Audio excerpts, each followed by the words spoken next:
pensar en ese sentido de convivencia, de paz, de estabilidad democrática en momentos en que Venezuela ha sido acechada, ha sido amenazada con ser invadida, le han lanzado 960 medidas coercitivas unilaterales que han significado literalmente bombas atómicas a nuestro pueblo porque han buscado mermar, implosionar, como el propio Donald Trump en su momento lo dijo, Bonfield también lo ha dicho, Bolton en su momento también lo dijo, colapsar a la sociedad venezolana, buscar la extrema desasosiego, miseria para, de esa manera vil, sin que hubiese métodos democráticos, colapsar al país para la toma por asalto del poder venezolano, para simplemente robarnos la riqueza natural, el petróleo, el gas, el coltán, el hierro, etc. El propio Donald Trump lo confesó, lo delató, y al mismo tiempo es una admisión cuando una persona que es reo, que es procesado por un delito, lo hace ante los jueces naturales. Prácticamente fue algo así. Él lo dijo. Lo que hemos buscado en Venezuela es colapsar al país para robarnos su petróleo. Pues bien, en medio de toda esa andanada de circunstancias desfavorables para el país que buscan colapsar la paz, la economía, para por esa vía intervenir en el Estado, en las instituciones democráticas y tomar por asalto el poder. Hay variaciones del enemigo histórico que ha tenido nuestro pueblo, hay mutaciones para, disfrazando esas intenciones, buscar el método directo de simple y llanamente conquistar ese objetivo. Uno de ellos, yo lo he dicho y lo hemos aquí analizado y lo hemos debatido, ha sido el lawfare. El lawfare como método de persecución judicial, de denuncia contra el Estado venezolano en organismos internacionales, simulando presuntamente que Venezuela viola derechos de trabajadores, que Venezuela viola derechos humanos, etcétera, para por esa vía ser nosotros enjuiciados supuestamente por organismos internacionales, llámese en este caso la Organización de Naciones Unidas, llámese CPI, etcétera. Y en este sentido, este abuso del, vamos a decir, de las organizaciones transnacionales de justicia, utilizando las guerras judiciales contra Venezuela, obviamente ha desencadenado etapas y formas. Uno de los nuevos sucesos o de los hechos en el cual han querido manipular para dañar la imagen venezolana, de la nación, de las instituciones, ha sido la reciente condena de 6 sujetos conocidos como Alcides José Bracho, alias Víctor, Emilio Antonio Negrín, alias Pirela, Gabriel José Blanco, alias Ricardo, Reinaldo Cortés, alias Cortés, Alonso Valentín Meléndez, alias Valentín, y Néstor Astudillo, alias Orlando. Estas personas, así como las he ido mencionando, actuaron al margen de la ley, y luego de actuar al margen de la ley, conspirando contra la democracia venezolana, contra el gobierno venezolano, quienes salieron en su defensa, como siempre, le buscaron un disfraz, un ropaje. Y en este caso fue tildarlos, a estos sujetos que acabo de mencionar, de presuntos líderes sindicales.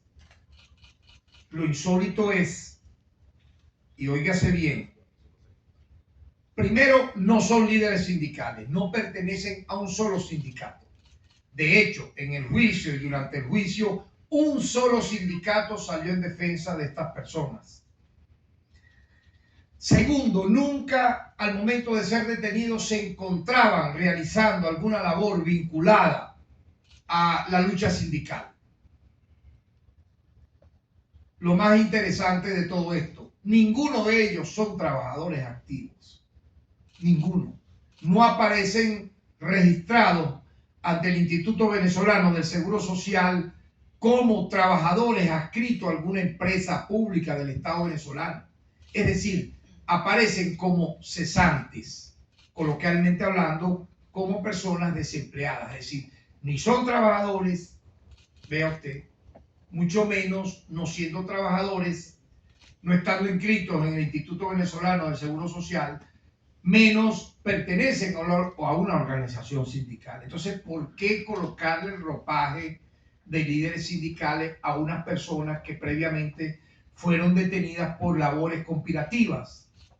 ¿Por qué? Bueno, para sumar el ataque, obviamente, a las instituciones democráticas venezolanas, para lesionar al Estado venezolano, y obviamente que cuando el Ministerio Público arranca la investigación, entre las pruebas técnicas que nosotros pudimos observar estaban las extracciones telefónicas a estos sujetos donde entre sí se mencionaban, se relacionaban para realizar actividades conspirativas. De hecho, tenían ya un contacto con un militar desertor prófugo en Colombia al momento de ser detenidos.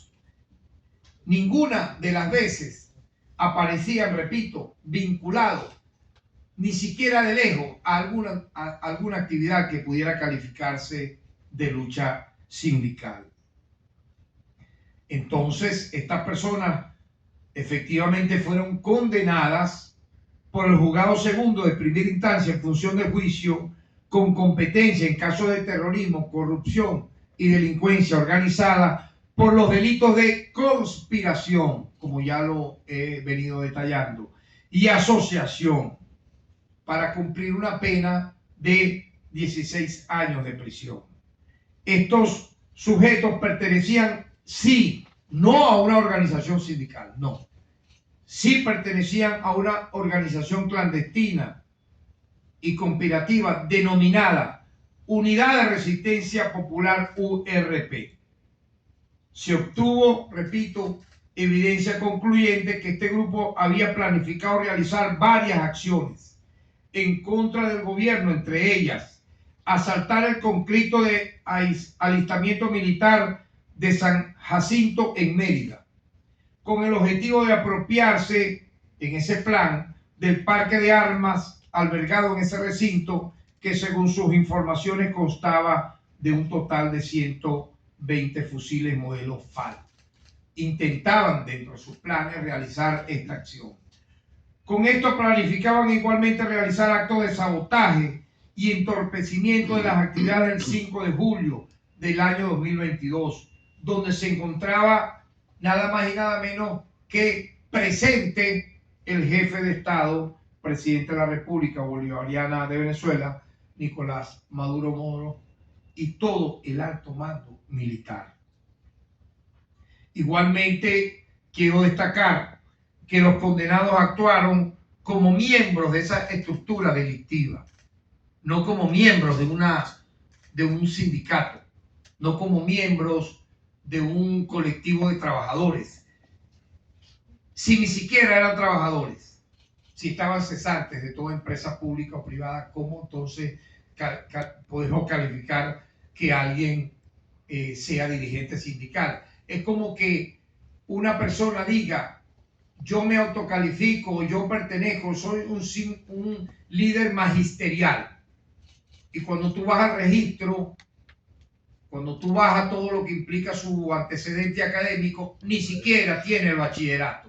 Como si usted no tiene ni siquiera el bachillerato, de pronto es un líder magisterial que reclama la lucha de los maestros si ni siquiera usted tiene sexto grado?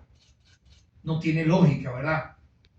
¿Cómo alguien pudiera decir: yo soy jugador de béisbol y pertenezco al equipo profesional tal y por eso me detuvieron? Cuando usted registra, la persona ni siquiera en su vida ha tomado un guante y no sabe ni siquiera dónde queda un estadio. No tiene sentido.